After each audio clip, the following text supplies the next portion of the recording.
Hello and welcome to the Overly Animated Podcast, where we take animation seriously. We talk everything animation here, including Genlock, which we'll be getting into right now.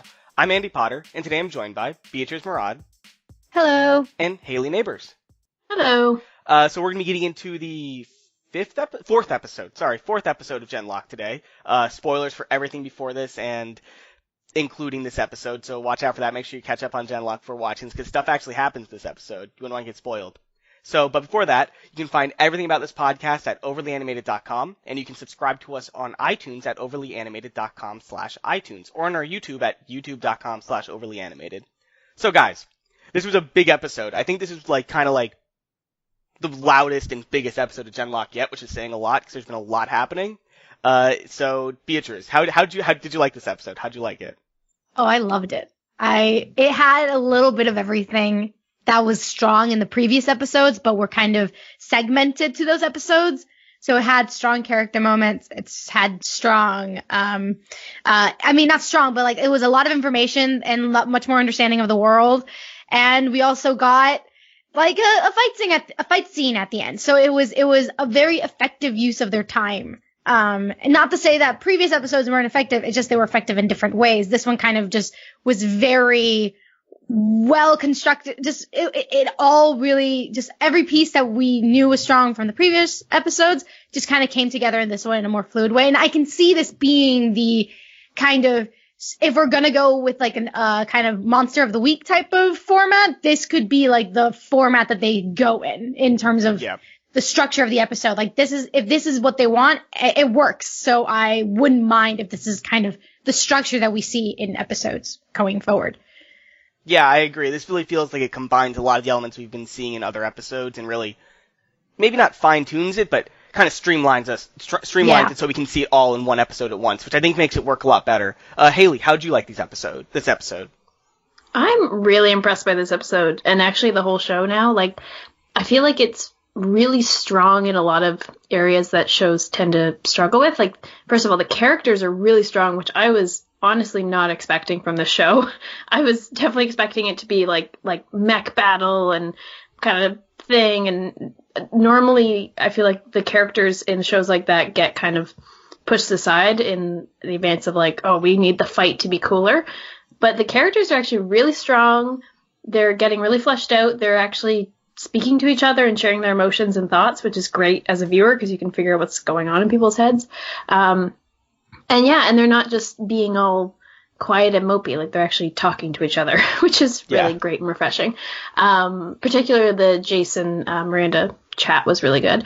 So the characters are great. The fight was really entertaining, actually, and very, very well done. And overall, I was really struck by how strong the pacing was in this episode. Because it was 24 minutes, right? So it's a longer format for what we've seen from Rooster Teeth, at least with Ruby, which are shorter episodes.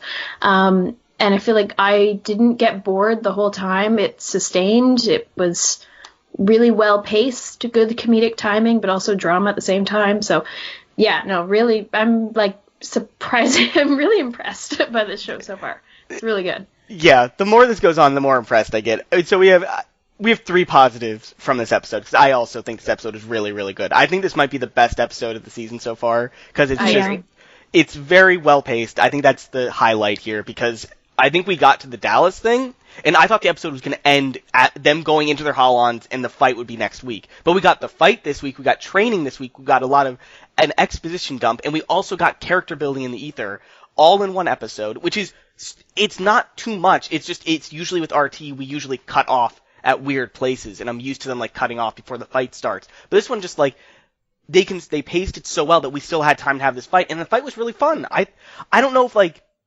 all this stuff is amazing, but I had fun the entire episode, which I think is what they're going for most here with Genlock, and they're succeeding very well. I think there were a couple of down points. I don't really I'm still not very high on the Miranda stuff, because Miranda's still just defined by Chase. But there were some really cool highlights, which I really want to get into, Valentina/Val stuff with gender fluidity. And I think we can just start there. I think the ether stuff is probably the most fun to talk about. So do you guys want to start there?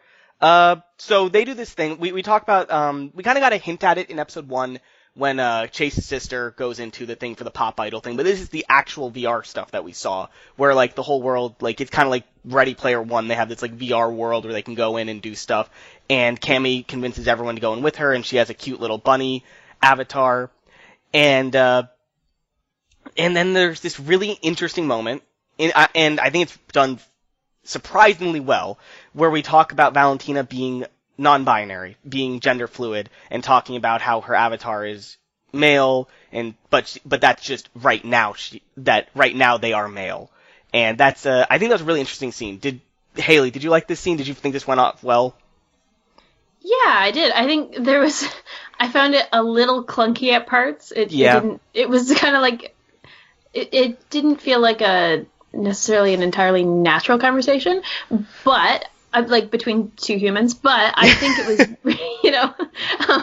they were, because they're writing it and they're aiming for something, and I think what they're aiming for is really good, to bring this topic up and to just be very frank about it was kind of nice as well. Yeah. No, I was really happy about it, because I saw things about how Valentina / Val's, or I guess we're calling her Val. Is it Val now? I think Val is easier. I think it's Val. But I think they use Valentina when they're feeling female and Val when they're feeling male. Yeah. I think that's kind of the vibe I got. But I think we can use them interchangeably for now, because it's going to be too hard. But what was I going to say? I forget now. Val was frank with them, which was nice. Yeah. I get they were accepting too. Yeah, and I get that it's clunky, but I think the thing is that this is a hard concept to get across without some clunky dialogue. Yeah. Because I think after they introduce what gender fluid is, I think the dialogue gets much better. But I think the actual process of explaining that she is that they are gender fluid. I apologize for the misgendering. That they are gender fluid is probably the clunkiest part. Beatriz, did you like this scene? Yeah, and here's the thing, like, I can understand why, like, it may seem clunky, but even in, like, with normal, actual humans talking to each other, the conversation's always going to be clunky. Yeah. You know what I mean? Like, there's no way to make this not clunky. Because it's, like, these are one of these conversations where even in reality, you kind of have to be as explicit with it as possible. You have to sound as academic as possible, that you can't, there is no smooth, we ourselves don't have a smooth way to talk about this yet. Like, our language we haven't found that yet. It's always going to become clunky. So for me, I didn't find that as a problem. If anything, I was so impressed by how they were the way that the conversation came up was what really impressed me in terms of the context in which they had it. It wasn't just like, it being clunky, was it just being randomly thrown in? Like, I don't know, like, I don't know, it could have been so many ways that they could have done this in an awkward way, and instead they just did, no, like, when they show up, their avatar was male, and then Kazu was like, what do you mean? Wait, so your avatar is male, but then wait. So then there's like there was this like really nice kind of introduction to the conversation. Conversation happens in a really great way, and Val was just so what's that word? Like, just was so playful with Kazu, which was like really like shows their personality, just being like, they were so used to having to like, it just seemed like they were like, yeah, like I'm so used to dealing with people like you that are like maybe a little slightly ignorant, but like I'm also like past the point where I'm insecure about it, so I can be like funny about it, and it's just, yeah, that was a great character trait. Yeah, you know what I mean? So it's just this like really great thing, and I love also how Cammy was like, wait, you don't know, you know what? It's not my place to explain this. I liked that. I think that was really good. I think it was really nice that Cammy did that. Like that was like a really great thing, and I loved how they handled it. And again, like there's another show, it's called One Day at a Time on Netflix, and they have these moments as well, and where it can seem ham-fisted just because you are dealing with these like things that are just so, I guess, because given our state in society, are just so, if you say it wrong, it's gonna like, people are gonna really jump on you for saying it wrong, and just like it seems ham-fisted, but it's not.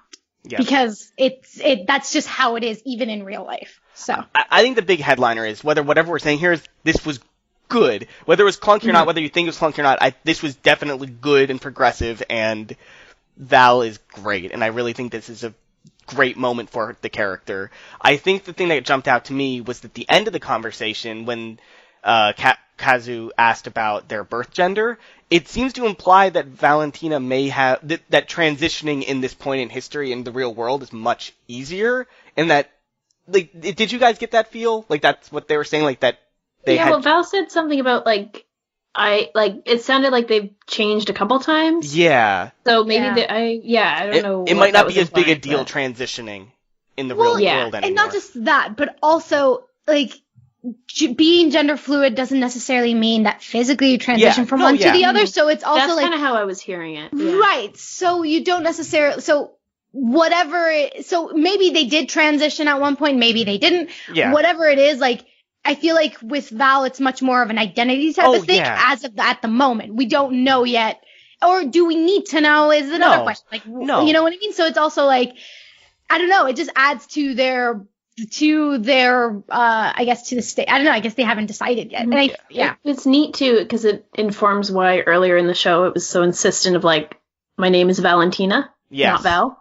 Which seemed like, I think originally how you'd read that, how I read it at least, was that she was being like formal and trying to be more distant, like not have nicknames and stuff, but it actually is more of a weighted thing.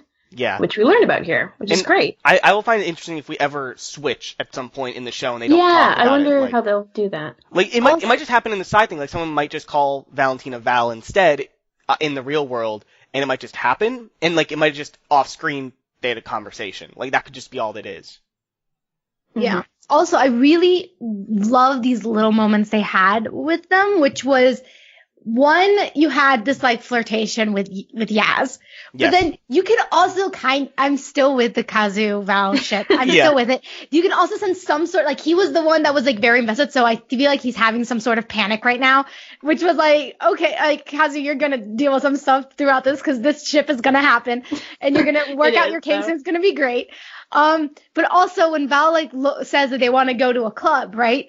And they look and they see these two people. That one was a dude, one was a girl, one was a boy. And then you don't quite know what their identity is either in terms of sexual orientation, which is, like, really great. It's like, maybe it's both. Maybe it's only one. Doesn't matter. It's like, it still is in this stage living where, their like, best life. Yeah, they're just living their best life. They're in a fly tux. Like, that space tux was so cool. Honestly, like, it's just like they're not allowing any labels to be placed on them in any sense. Even in the small moments you have with Val, like, there's no labels placed on them. And it gives this character this, like, liberty. Like, I don't even know who to ship them with. It's so great. Like, it's like, there's so much potential, you guys, and it's wonderful. I just really like this. It's really well done, and I would love to talk about this forever, but there's more of an episode here, unfortunately, guys. Like, I just want to say that I think we all like this. We all are looking forward to more Val, but let's keep moving with the episode, because right after this, I think we get the highlight.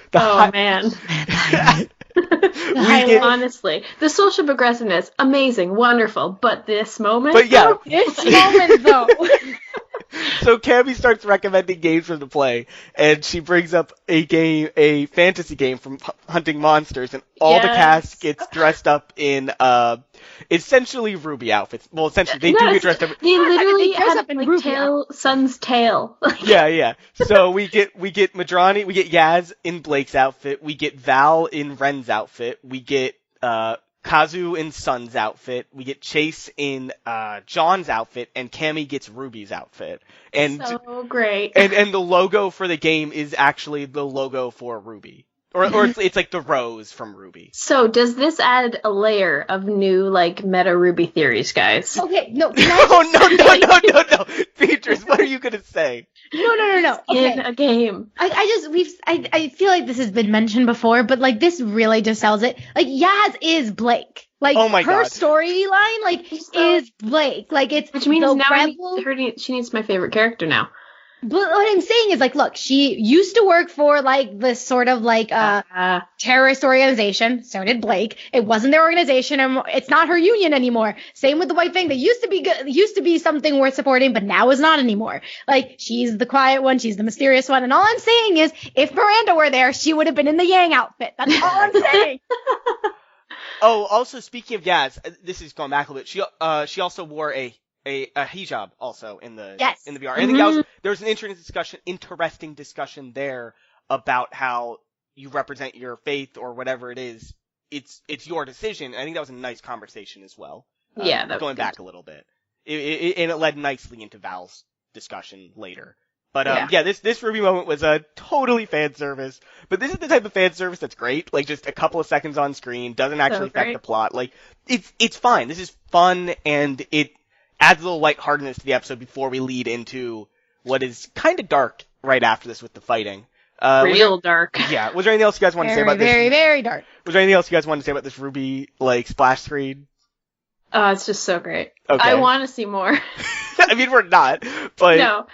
But it could, like, what if next season of Ruby we get a Genlock, like, Easter egg moment? That would be cool. And it would make sense because it's Atlas, so it's Hayley, more like, Savvy's place. Hayley, we already got one, though. We did. Big Chungus. Big Chungus. The little chunk guy did work this episode, Hayley. I know. But they did that was probably our Genlock Easter egg. Yeah, it was. It totally was. But I don't think anything else really happened in the ether. We saw a lot of people milling around, but I don't think really anything else happened. So I think we can just move on to let's just go straight to the fight, because I think that's the next biggest thing that happened this episode. Yeah. It was really exciting. We went straight from this VR thing to an alarm going off and everyone gets sucked out. It seemed like it was a base thing, like the base took them out of there because there was an alarm going off, which makes sense. Like they want all their people like awake and ready to fight. And they went straight to Dallas because apparently the Union is attacking VR for some reason. Did you guys get this? They were attacking VR? Like they were attacking the ether. They were attacking the ether thing. Okay, but like think about like if this is like a Ready Player One type of scenario, then the ether means more than just like, oh, it's like they're attacking virtual reality, like games and whatever. They're basically attacking like e-commerce and everything in there. So I mean, it's a bigger deal than just like, oh, they're attacking video games. It's like, no, it's like there's more to it. Well, I agree with you, Beatriz. It's just I think they could have done better to show us that there's more. Oh, totally. They could have totally. I did not catch that. I think the doctor mentioned it on the plane ride over. Because I thought I was like, when they got there and there wasn't many people to fight, I thought that was like, I don't know. I was very confused. I was expecting more like people running around and drama and everything in the town, but it makes sense if it was all online then. Well, no. It wasn't online. They were in the real world. It's just they were attacking a database for it. Yes. And the thing was, and also the fact there's not a lot of people online is the fact that we saw the clock on the wall. It's implied that this is 1 a.m. and so most people are asleep. But still, there should be more people because it's Dallas. It's not like a small town. People are awake. There's a giant attack on the level of New York. So maybe it became like, I don't know. Dallas could have changed. Look, if Florida's gone, Dallas can change a little bit. Maybe, yeah. Maybe you're right. But just so we're clear, Hayley, so what happens is they get on the plane. Dr. Weber explains that that the Union are going like 100 miles outside of the front that they're usually fighting on. They went straight into the territory, and they're attacking a database for the ether, and they're not clear why. This is not a normal thing for the Union to do. And then they all genlock. And they become their robots. Okay. See, I got all that. I missed that. I thought they were just attacking this place. Okay, but that adds an interesting layer of complexity if they're attacking, like, the ether. It's definitely interesting guerrilla warfare. Like, it definitely means that, I think what this shows is that the show is willing to give us things that we're not expecting. So I think we were expecting just to be fighting on this front all season, but this gives a little more, I think, urgency to what could happen. Like, because they can attack anywhere. If they can attack 100 miles from the front, like, they can attack anywhere. That's just what that means. And so, yeah. But I think the fight that follows here is fun with the drones and stuff. Like, we get to see our newbies fight a little bit. How'd you guys like this fight, Beatriz? How'd you like this little fight before we get to the big one? I think I really liked how not only do we kind of get like what's going to probably become everyone's role in the team. Like, you have Val as the sniper. But you have Chase as obviously like the leader of the five, but that's a given. Anyway, but I do like how the faults that Miranda explained earlier in the episode of each member, like, was like at its extreme. So we very visually saw the issues of the team and how very much they need, like, had she not laid it out for us in the beginning, maybe it wouldn't have been so obvious in the fight, but it showed that there was just so much growth there for them. There was still so much for them to get better and room for them to become a better team. And I just love how Kazu just like takes anything close to him and just throws it or uses it as a bat. Like, it's just that type of caricature of his fighting style is just great, and I love it. And they were just like, dude, we need to talk about collateral damage. And he's just like, I'm doing whatever the hell I want. Yeah. I definitely think Kazu is the most fun to watch, just like rip up an entire city to fight stuff. But I also grab cars as weapons. Yeah, it's fine. Like, I'm gonna grab this. I think you brought something interesting, Beatriz, because I think that dialogue where they just plainly lay out the weaknesses is kind of just hammy and kind of forced when it happens, but I think it serves the episode very well, because it makes it very clear in the fight scene that they're doing those things. So I think this is a case where the actual dialogue isn't great, but in the scope of the episode it works well. Mm-hmm. It helps us as viewers understand. I thought it was a little forced, Beatriz, but I guess that's just how I saw it. But I can, yeah. Sorry, go ahead. I was gonna say, like, I don't know, because like it was in a it was basically her and Chase being like, they're not that bad, and then her being like, excuse me, this, and this. Like, it I don't know, for me it flowed well with It wasn't glaring, it just felt like it was serving, like, hey, this is what our team isn't good at. And I don't think they were as in our face about it in the fight, so that made sense why they had to be in our face earlier before the fight. Right. Maybe also it's because that happens right after a huge, enormous info dump. So I was like, any type of conversation is smoother than this enormous info dump. So everything's exposition. We'll get to the info dump, because there's a lot of foreshadowing in the info dump that I want to get into. But before that, Hayley, did you like this little drone fight with all like the little spider mechs? Yeah, I think it was neat. It was fun. And and it showed us how their training has made them kind of improve a little bit, but still having their faults. So yeah, they're not perfect, but they're getting there. But this leads right into probably the biggest fight of the show so far, which was, I think, very well animated. It really shows that the RWBY team the fight coordinators went straight from RWBY to this show, and they're having fun with this new thing. And we get this four-armed evil mech, and it rips Cammie's head straight off her body, and she just starts screaming like Maria. It was so dark. Oh man, my Cammie. Oh, that no. hurt. Maisie Williams did a really good scream there. Oh man, I know. I was like flashing back to Game of Thrones. Like she's so good at that. Yeah. It was.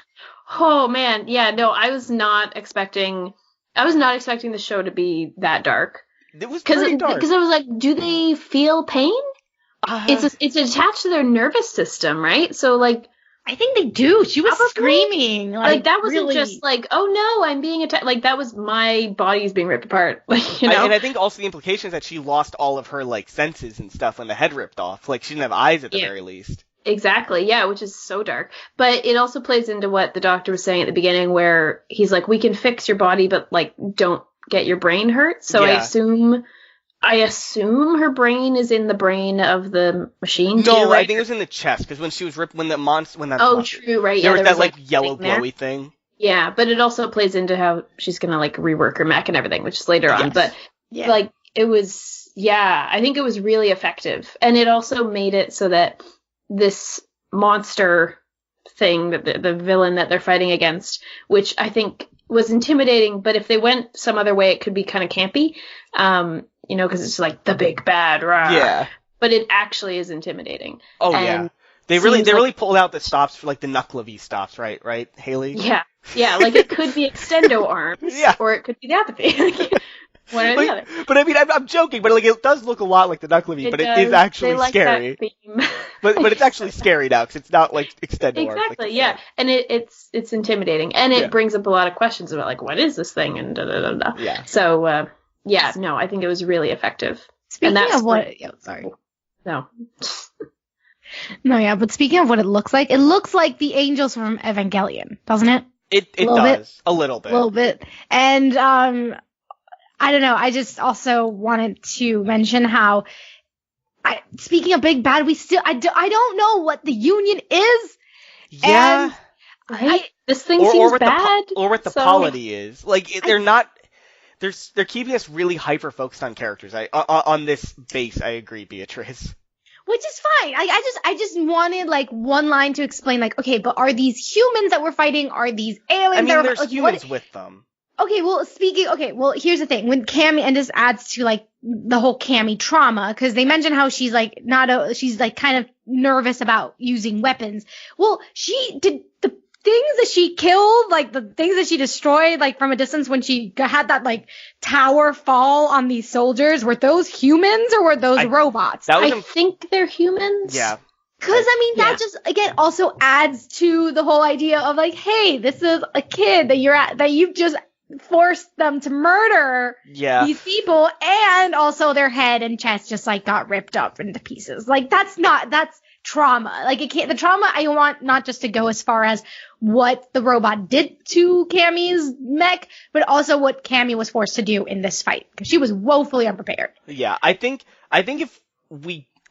I think the show is leading us into Cammy being traumatized, because it makes a lot more sense then why Cammy's been so upbeat as a character, because, like, this episode, like, she was so bright, like, so outgoing and, like, bright that it kind of, like, outshone a lot of every other character here. So I think, and they've been advertising her a lot in everything, and I don't think it's just because she's cute. I think it's because she's gonna have a very either compelling or strong character arc starting now. Like, I think she's going to be traumatized, and I kind of hope she is, because this is a traumatizing thing. I agree, Beatriz. She killed people, and then she almost got killed in a very scary way. But, I mean, is it too soon, though?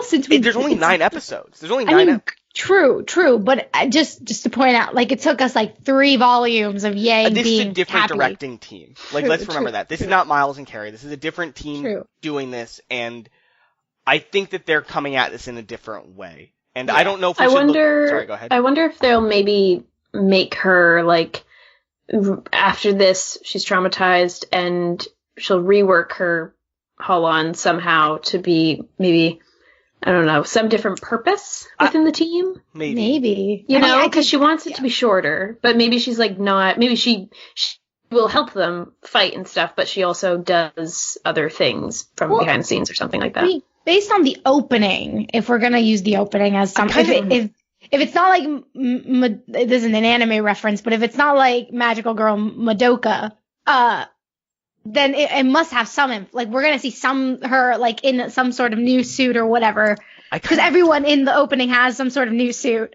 So eventually, even if it's not this season, maybe it's next season, we may see that, and I wouldn't be surprised if, like, I just don't want her to be out of the game for too, like, I want them to deal with the trauma, but I'm like, we just got this character, she's the fan favorite, and she's gonna be, like, out of commission for, like, 3 episodes. I'm just nervous I think it's just gonna be 1 episode. I think it's gonna be 1 episode of her building her suit. I think this is the perfect time for us to stop and have her design her suit.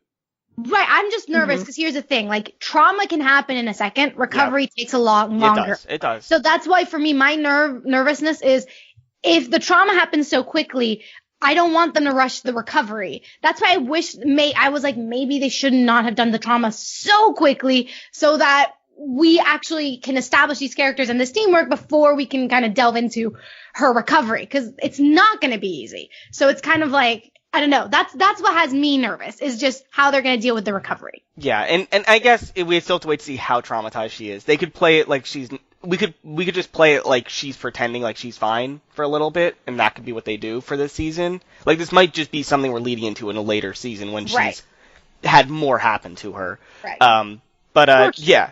And let's finish up this fight scene, because I want to get to the rest of the episode, because after Cammy gets ripped up and almost destroyed, all the other Holons show up, and we have this intense fight where Chase starts off, and we have Madrani dual-wielding guns to fight her, and I think she even picks up Cammy's gun, and she's using Cammy's gun and her own gun to fight the thing. And then we have this moment where essentially Val, like, ends the fight by sniping the creature. But I think this fight is very fast-paced. I think it's very fun, and it's really impressive, because you don't really see fights like this with mechs. Like, they're usually either a little clunky, or the fast way they move is more like jet fighters and stuff. But this is like down-to-earth fighting with giant mechs, and I find that very interesting. I think it's good, because I on the first episode I was saying, like, why do they have these mechs? What's the advantage? But now we're seeing it, that they really do, and I think this is how the the show creators are drawing it and everything. Yeah. They're animating it and acting as if they're not mechs. They're acting like they're, like, people fighting, which is really effective, because it makes it seem like, oh, okay, now I see why you might want to have this technology. And I think the end of this fight was also really good because it showed them they weren't like a coordinated team in the best of ways ever, but they were starting to work together a bit more in this, which was good. They weren't getting each other's way and acting independently. Yeah, it was very fun, and I think it showed why the little Chungai weren't as good as these robots in this fight. Yes, and it's such a sweet like bonding moment, or I guess bonding, but where what's her face? Yellow, I can't remember. Yaz. There we go. Yaz, like shared her eyes with Cammy, which was really like you could tell the emotion behind that, which was really effective. Yeah. She went mama bear. She did so hard, especially when it's like two mechs talking to each other, and I'm like feeling the emotions. Like this is so good, guys. It's possible. They're really good at showing like just body language through the mechs, and I really enjoy that. And not just that, also the performances from the voice actors is so strong that it also sells it as well. So. Yeah, it's very good. Beatriz, is there anything else you want to say about this fight before we move on? I mean, this kind of if we're gonna talk about all this kind of info dump that we got, if that's what's next, then we can talk about this mind sharing thing because they kind of breezed past it. And now we can see it. So is it what? Like we kind of saw a hint when Kazu kind of gave Kami like the fried egg. So it was kind of like, okay, so can they read their minds? Is this more like a direct kind of link, or is it just like a feeling? I think it's a little of both. I think it's like depending on how strong you make it, it's either just like a feeling or like you can actually share senses. So when they're in the mechs, they showed how you could like share your eyes and stuff like that, right? So. Right. I'm thinking maybe it's related to the opening. Keep going back to the opening. Yeah. But when they're going through like the rainbow tunnel, we see before they go through their own colored tunnels. So maybe that's like a manifestation of they're genlocking through the same tech, so their minds are going to mix a little bit there. Yeah. Oh my god, I just realized this means they're definitely good at combine. No. They're definitely good at combine. No, there's no way. I mean, there's just what would the size of the thing be? It would be gigantic. Big. They're all gonna mind share together into a giant robot. Stars. No, I could see more like a comedy episode that's actually kind of scary where they go into the wrong person or something. Oh yeah, that would be like a freaking Friday type situation. No, I would rather that would be traumatizing, but I'd rather have that than a giant. That you could do that, whereas I feel like they won't go to Voltron territory because what they're moving into and what would need to combine is actual physical metal and stuff. Yeah. Whereas just their minds combining is kind of more. I don't know, loosey-goosey, like you can do something with that. Yeah. I do want to say one thing about before we leave the fight, because I forgot about this. And one of the reasons why I wouldn't want kind of like a Voltron situation is that throughout the fight, there were certain shots that were made that they were very wide, and they were there for the purpose of emphasizing the scale of the mechs and how big they were in comparison to everything else. But the problem with that is when you're too wide, sometimes I would, like, for instance, when Val, like, shoots one of the Union, like, robot things, and, like, that Kazu was about to hit, and she kind of blocked what he was planning on doing.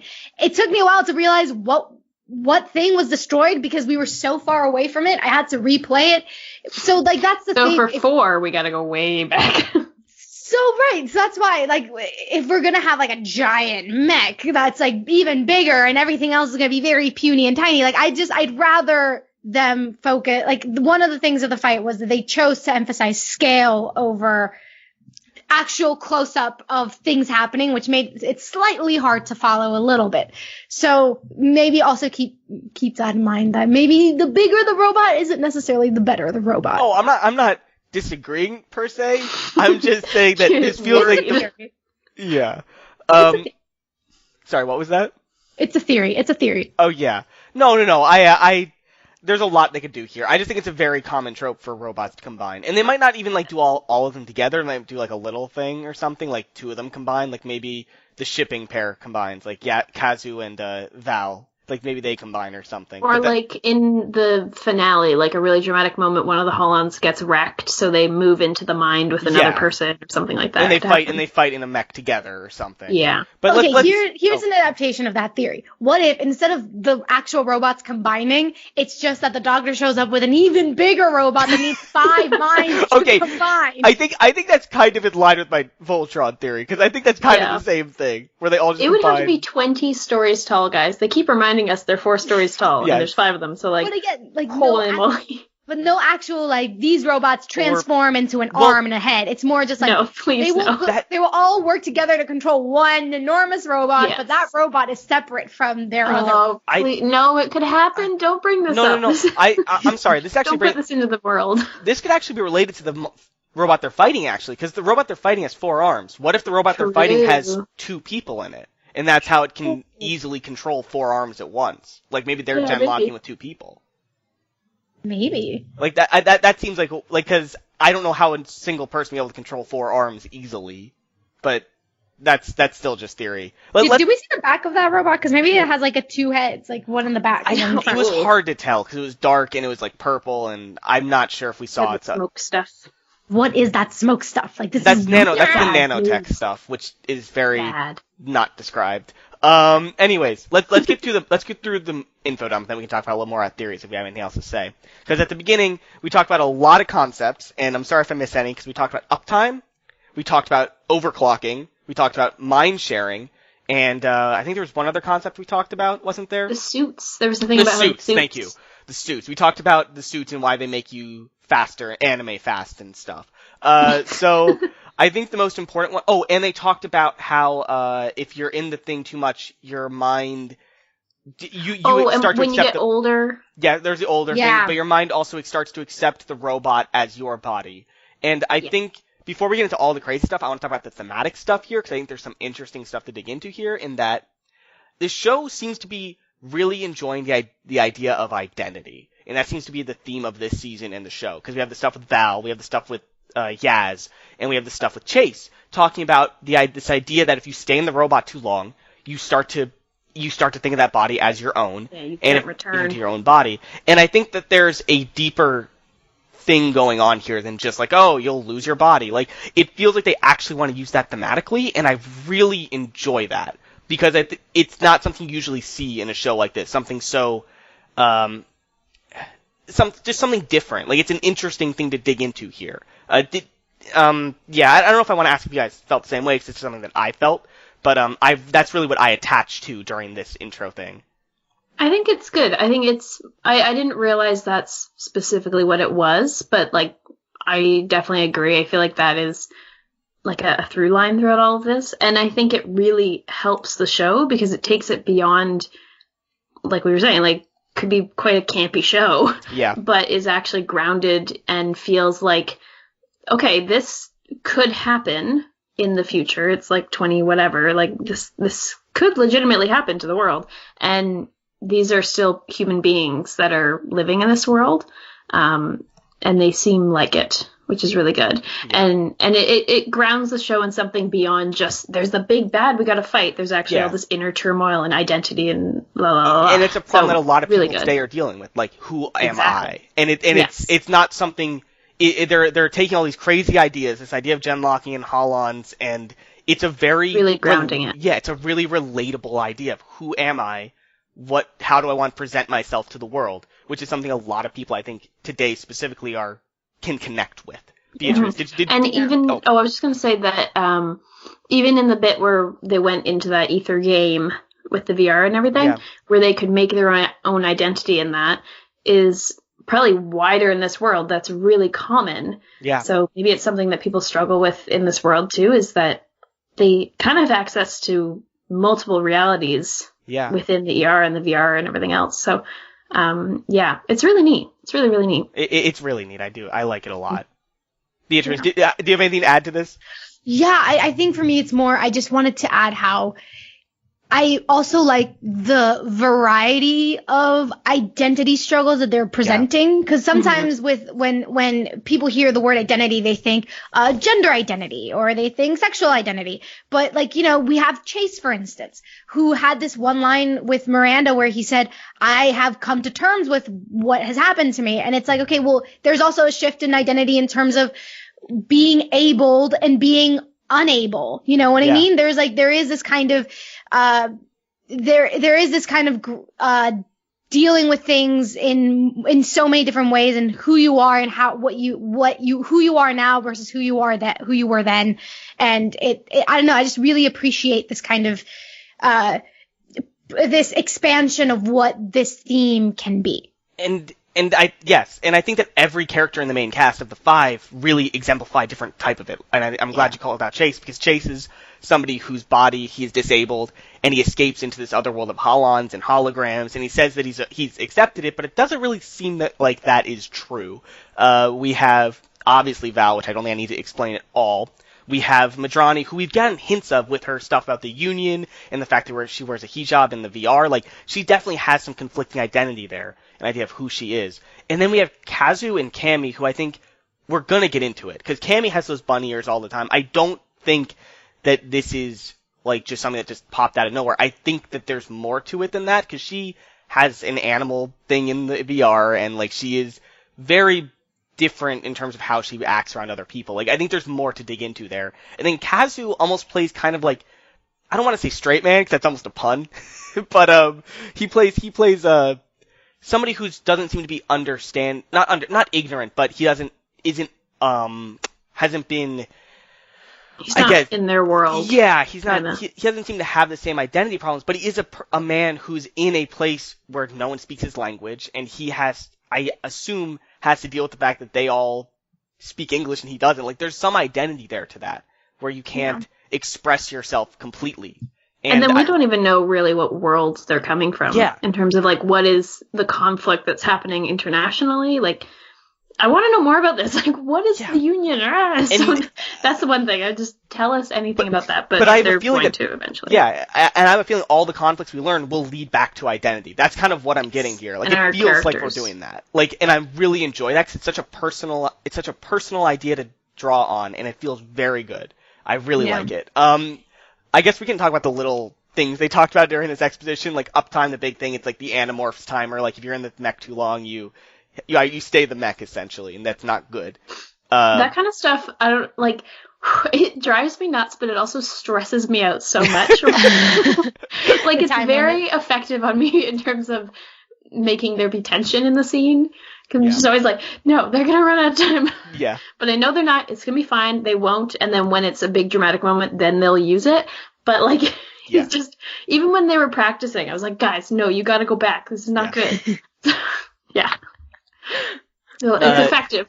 Yeah, and they also implied that being too stressed out would make your uptime go down. Yeah, your mind's racing. Like Cammy freaking out made her uptime go down, and I think that's an interesting concept as well, because you're using these these holons in very stressful situations. I have a feeling the uptime is going to go down fast all the time. Yeah.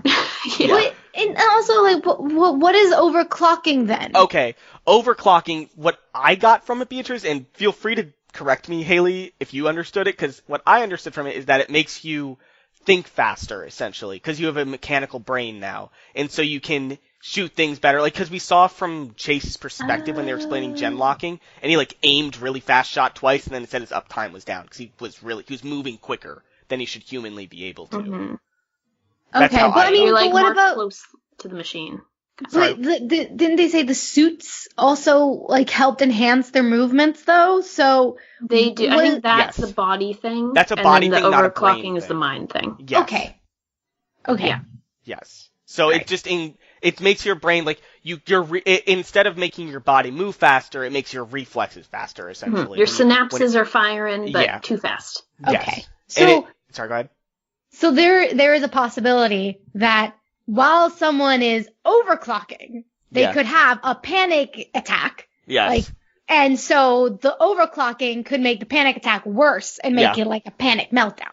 Just go like brain dead, I guess. Then your brain would just or your uptime would just I just fry think out. that these are fuses that are just waiting to blow. Oh yeah, there's a ton of Chekhov's guns here that we dropped in this episode. Like there's a lot. Which I love though. I kind of love it. I kind of like how they were just like, in the episode 3 pod, we were like, well, we're like, oh, but what's up timing? Like, oh, maybe it's this like thing that they're gonna keep a secret or.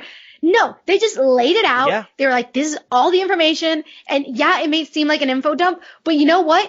It's fine because it now moves us forward. Run. Exactly. It moved us so much forward and skipped any sort of unnecessary miscommunication drama.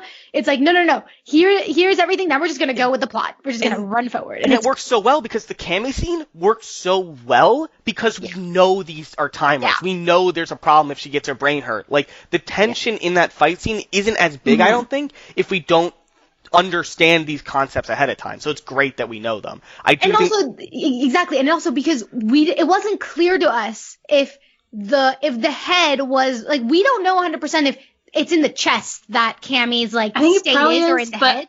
I was like, guys, grab her head. Like, why are you leaving her head behind? I think the fact that they left it behind shows that it isn't in the head. Yeah, and totally. But because they didn't confirm it, it adds this kind of tension and mystery to the viewer. So it's not like they showed all their cards to us. They just showed us the things that were 100% necessary and the things that maybe they could leave a mystery in terms of just to add anxiety and stress to the viewer, which is what we're here for. It just worked really well, and it was just they finessed this whole thing well. Yeah, they did. It for an exposition dump, I think this is one of the better exposition dumps I've seen. Yeah. Just because it served the episode very purposeful. And they didn't just do it and then keep going. Like, they did it and then showed us examples of it in the show of those things they were talking about. It wasn't an exposition dump where we learned things that are not necessary at all. Yeah. Wink, wink, nudge, nudge to another show. But it also was, kind of logical because it felt like we were the characters learning that as well and experiencing it actually happening, Like, it wasn't just, let's walk and as we're walking, I randomly start talking about this thing. Like, they were in a training environment where they're meant to be learning. Yes. Yeah. So it made sense. As long as you don't get these exposition dumps outside these training environments, they'll probably come off well to me. Like, exactly, yeah. Weber is just there to do exposition dumps, and that is fine. Was there anything else you guys want to mention about this stuff where it's like the last big chunk of episode? No. I think the breakfast montage was cute and effective. Yeah, that was fun. I liked the little touch of Kazu bringing the egg after they've been mind sharing for so long. It was cute. Sorry, go ahead. I mean, one thing is, if there's if you can age out things, then Chase has a time limit to the freedom he gets from his mech, which adds more tragedy to his character. It does. And can we talk a little bit about the Chase Miranda conversation? Well, we're getting to that. That comes after this. I just want to finish off the training stuff. That's all. Yeah. So after the training, we all get done with that.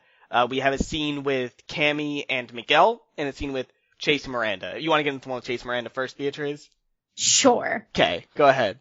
So I just don't understand why their relationship can only be limited to romance. Like, when he goes, if you ever want to, there was this moment where he could have just simply said, look, if you ever need a friend, just to start, start with friend, start just, okay, fine, you're with someone. I thought he was going to, and then he didn't. Exactly. He was like, look, if you ever if you ever want to, DTF, then I don't know how it would work, but if he was if you ever want, I guess in the ether, if you ever just want to, I'm here for a booty call is basically what he said. And I'm just, come on, can't it just be look, if you ever need a friend or whatever. And then she could have still said try your lines again. That could have been enough to open the window for the romance, but also still allow them to have more than just romance, but also just to be friends, because it just shows how little she thinks of Jody. I mean, granted, we don't care a lot about Jody either,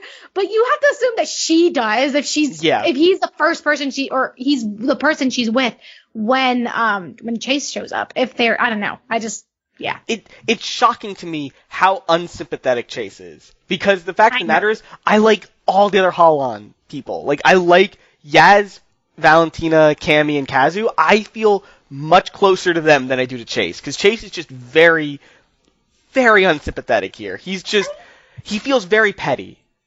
I mean, look, I sympathize with Chase in everything but the Miranda-related things. Like, he is sympathetic. It's just when he's with Miranda, his worst self shows up. And it's like, that's not good for a relationship, I think. The problem is that it bleeds out to other parts of his life, though. Because it happened last episode when he did the training exercise and it, like, bled out there. And I'm like, come on, dude. Like, this is not the time. And it felt like it was almost happening here when Miranda showed up during the end of the fight. Like, I was like, I thought the robot was going to attack Miranda and we get, like, a Chase Miranda moment there or something. But, yeah. Hayley, did you feel anything towards this romantic scene? Or not romantic, but this scene? Yeah, it was so confusing because I feel like part of it, like the first bit of it, I kind of enjoyed. Like, I feel like it was good how he was speaking to her and wasn't trying to be subtle. Like, and I could sympathize with his point of how he didn't want to tell her that he was back because he didn't know if he was going to die again and didn't want to put her through that. I think that was, I like that line. I was like, okay, Chase, I feel you. I'd probably do the same thing. But then it was like, dude, you saw she has a boyfriend. Yeah. Maybe don't do that. Like, right. Like, he could have just said, like, just leave it casual and, like, still want to be friends and you got to work together, so at least be coworkers and stuff. But I don't think that was necessary to be like, let's do this again. Like, yeah, she does not care about that other guy at all. I think the frustrating part is that Chase's actions up to Miranda, up until now, up until coming back, have all made sense. Like, everything makes sense. Like, it logically makes sense that he wouldn't contact her because he was worried he was going to die. It makes sense that why he would agree to this program because he's lost most of his body. Like, all that stuff makes sense. But now he's, like, ready to go. Like, let's get it going. Like, and it doesn't, no, dude. And I'm okay with having characters, like, bad people make good characters. But this just feels so forced that I'm not connecting to it. No. Like, and Chase shouldn't be a bad person, I feel like, in the storyline, right? He's meant to be, like, nice and kind and it feels like he's someone who would understand why this is wrong. I think that's where it is. Like, it's not that I'm not okay with someone doing this in a story, it's that it feels like Chase wouldn't do this, even though I've only seen so little. No, I think too because they, like, earlier before the scene they showed how when he was in the hall and he looked and he could see that they were together. Yes. And I think that scene kind of was meant to be like I think you could have read it that he was sad, you could read it that it was angry, but then this scene makes it seem like he's in the right to do this, but I think he's actually kind of malicious. Yeah. In a way, which is... He's manipulative. Really, yeah, it's like not presented as that, even though that's what it is. Like, he's trying to get her back and doesn't care about this other guy's feelings. Like, we don't care about him either. We've never seen him really very much, but it's I think it's not really showing what is actually happening in the scene. It's showing a different version. Yeah. That is not actually what's going on. It's a little frustrating, but I think it's just a small blemish on an otherwise very good episode. Yes, yeah. Still, I feel like the dialogue, like the writing of that dialogue was pretty good. It was just like, why? Why are we doing it? But let's take care of the last part of the episode here, and then let's wrap up, because we have one last thing here. We have Cammy talking to Miguel about upgrading her or changing her robot, and I think it's really cool that. And this again feeds into the identity conversation I think that this show is really trying to do. Is that the characters are going to be able to design their robots. They're going to be able to design their bodies, essentially. And quickly, they got the printing thing. Like, they can just decide what they want to be. And I think that's a really powerful message, and I think it does tie into this identity stuff we're talking about. But without all that symbolic stuff, we're going to have some really cool mechs now, guys. We're going to have some cool stuff, and Cammy's going to be a bunny. That's 100% gonna happen. I know she is, though.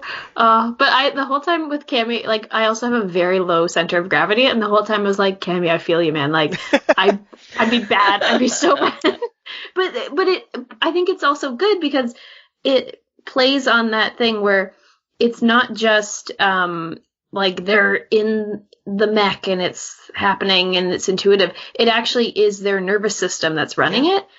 Which is really neat. Yeah, and like you're saying, like, it makes it so that they do have autonomy over what their mech looks like because it is their body, in a sense, you know? Which is really awesome. I hope that she's not, like, an actual rabbit. Well, the problem is I don't like the intro because it shows us what they're gonna make. It does. Yeah, exactly. And it looks like she has like the reverse legs in the intro, like a rabbit, or like not a rabbit, but like it looks like she becomes more rabbit-like. Cool. Sorry, what was that? Val's cape I think it's like an invisibility cape. Yeah, that's what it looked like. It looked like holographic, and Kazu had like the bigger, bulkier thing with a sword and stuff. But we can talk about that when they actually show up in the episodes. It'll be neat. Yeah. I will say, sorry. No, it's okay. I will say, like, Val's mech with the cape kind of looks like this one character thing from Destiny, this video game. I don't know if you guys are familiar with. It does look like that. A little bit. I mean, I'm not complaining. It's a cool design. I saw it and I was like, Destiny. But it's also reminiscent of Val's suit from Ether, yes. I think, which I think is a nice touch. Mm-hmm. I like that touch. Yeah. And again, it adds to this identity conversation about who you are, and I really like that. But and it also, like how Miguel was talking about, and clearly Miguel was talking about giving Chase wings for his Holon. Like that's what that conversation was. Oh, it's so extra. I love it. So extra, yeah. And that's like the extra mech stuff. But again, it's so stupid hammy, but it also feeds into the identity stuff, which I like because it ties together these two things so well that it can feel real, but also be hammy at the same time, which is very convenient for the narrative, but also fun to watch. And it feels really smart to write it this way, honestly. And I'm not sure why I haven't seen more of stuff like this. Because, I mean, like you mentioned, Beatriz, Evangelions like this, but they never personalized the Evangelions or anything like that. No, they don't. And even though it was a show pretty much about coming of age and understanding who you are, like this feels like it wraps the mechs and the identity stuff together much more clearly. Yeah. Let's move on to final thoughts here. Beatriz, do you have anything else you wanted to mention about this episode? Yes. So, one, I need a plushie of that bunny that Cammy is. Yes, we all do. Very cute. I don't know if I mentioned it, but I need it. Rooster Teeth. Everyone will buy 1 million of those if you make a plushie. Like, we need the bunny ears that react to our emotions. Yes. We need the bunny plushie, and because I have you here, Rooster Teeth, we need the Yang duffel bag. All right. Also, can we do like wild theories? Sure. Yeah, this is the place. Go ahead. Okay. So here's an idea. So you know how Raquel has a robot person, like assistant. Isn't that Weber's? Oh no. Sorry. Yes. Yeah, it's Raquel's. It's Raquel's like robot assistant thingy. I think you could have Chase download himself into that robot. Yeah. That could be his new body. Oh, like once he loses his neuroplasticity? I don't think once he loses, I think it could just be, I don't know if they'll be able to regenerate his body is the thing.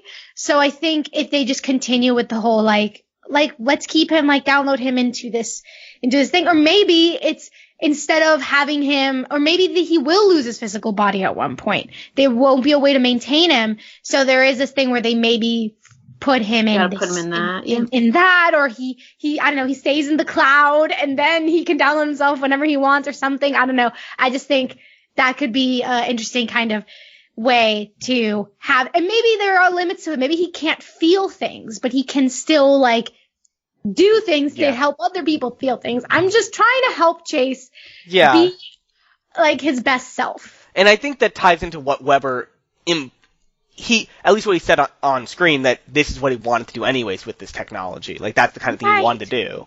Exactly. It feels like Chase is like the perfect person he would want to help. And so I think that might be a payoff either at the end of this season or the end of the next season that we get to see something like this. Yeah. So Hayley, any final thoughts or theories? No, I feel like we've covered everything. It's really good and strong. Theories-wise, I don't know. I still want the Doctor to be evil. I don't know how, but I think it would be neat. But I'm losing faith in that now because I think he was actually, like, caring and kind and seems to have sympathy. So maybe not. I'm just into the whole meta Ruby theory that Ruby is actually a video game in this world. Because I think that'd be great. Is Rooster Teeth real in this world? I don't know. Maybe. Sorry, Beatriz. What were you going to say? Oh, I don't know. I was just going to say if that's the case, Cammy ships Bumblebee. That's it. For sure. Well, Well, she's course. Ruby, and Ruby ships Bumblebee. I mean, it's only, you know what I mean? It's the only conclusion we can come to. Exactly. Yeah. Yeah. So aside from that, no. Awesome. Good. So I think we're all excited for the next week's episode. I'm excited. And but until then, you can find out all the info on this podcast at overlyanimated.com. You can join us on Discord to text chat about animation at overlyanimated.com/Discord. A lot of talk about Genlock the last week. It's a lot of fun to theorize and post all the Ruby pictures. And you can support us via Patreon at patreon.com/overlyanimated. Thanks to all our current patrons, especially the patron of the podcast, Connie, aka Veronica Cucamonga. And thanks as always to our patron executive producers, John, Ryan, Steve, Alex, and Hugh. I don't know if there's any... We cover a couple animes here, like we talked about. We just did another Promised Neverland pod, and we're going to do more of that. Then we have Miraculous Ladybug coming back. Anything else coming up for you guys? Working on it. Of getting the Lego Movie 2 movie podcast going. Cool. And I think... Oh, and we have Dragon Prince coming up in a week or two. Yay. That'll be fun. Yeah, so there's a lot of stuff happening here. Just stay tuned, and if you still want to listen to some Genlock pods, we'll have that next week for you. So anyways, guys, thanks for listening, and we'll see you next time. Bye. Bye.